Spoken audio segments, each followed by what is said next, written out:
This is my tuna pasta.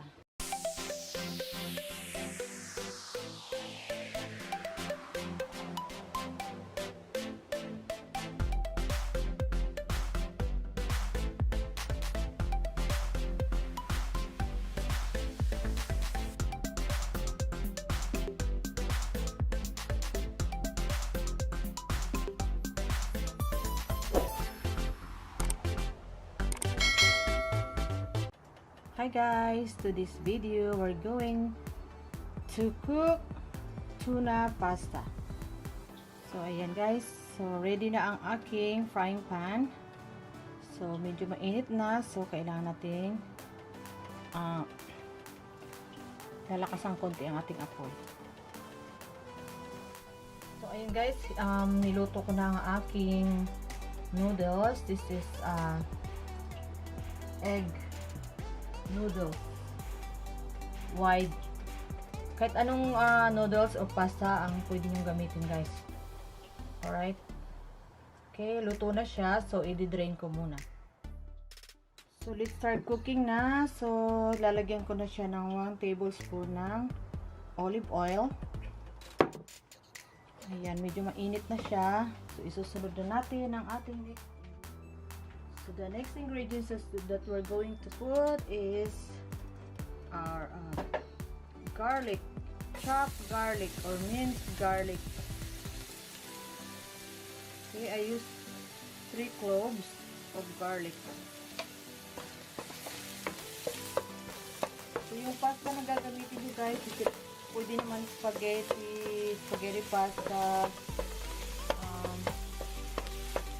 macaroni, linguine, fettuccine, depende sa inyo kung anong what kinds or ano ang gusto nyo klase ng pasta. Okay, the next is our onion, the chopped onion. I use white onion, or if you have yellow onion or red onion, it's okay. I prepared white onion. Okay, isusunod ko na. Or next is our tomato, cut tomato or sliced tomato. Okay, just keep mixing until our onion and tomato cook. You can see the onion cook if it's translucent and the tomato is soft already. Okay, now the onion and the tomato are cooked. So the next is our tuna. So I use canned tuna. Okay, I need to use 2 canned tuna because my son wants a lot of protein. This is, I'll show it to you guys. What's this one? So, okay, this is the chunk light tuna in water. Sinama ko na yung water guys, hindi ko tinanggal para medyo may tubig ang ating hindi siya mag-dry. Okay, so kailangan nating lutuin, or luto na tong tuna, kaya lang we need to cook more para manuot ang lasa ng ating meat. So I have to put salt and pepper. Okay, just a pinch or like a drop of salt, and our ground black pepper. You can put more if you want. If you want like a little bit of spicy, just add chili flakes. Okay.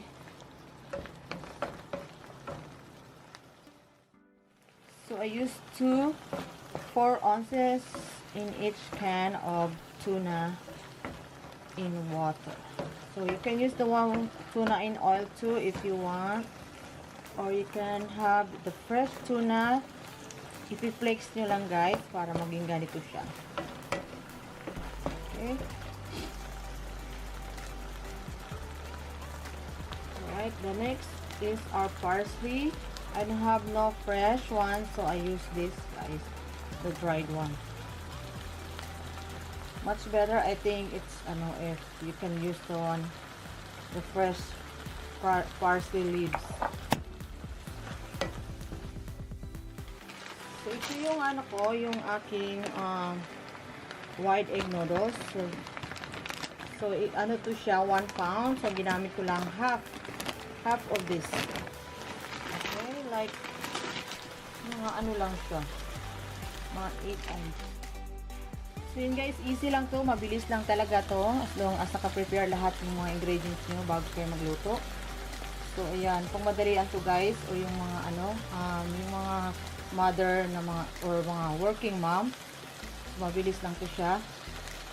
So pwede kayong magluto ng kanyang noodles at ilagay nyo lang sa ref kung hindi nyo maubos, or i-prepare nyo before you going to work.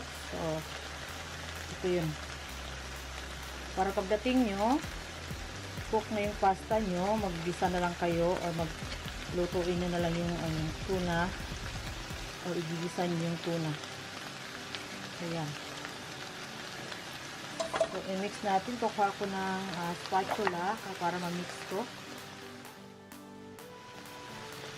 Okay, kailangan malapad yung ating pang-mix. Ayan.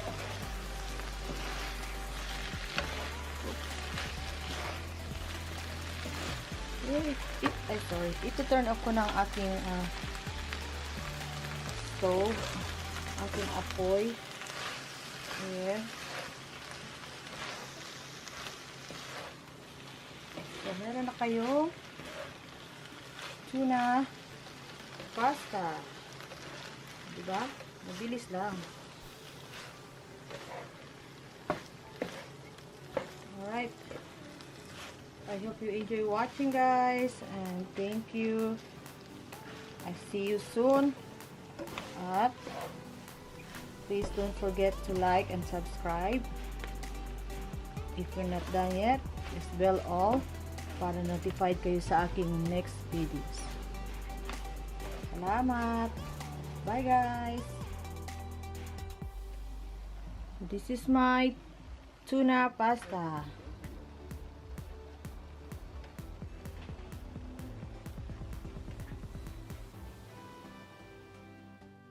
And if you want more flavor, you can add Parmesan cheese to your tuna pasta and more parsley. There you go. Our simple and easy tuna pasta.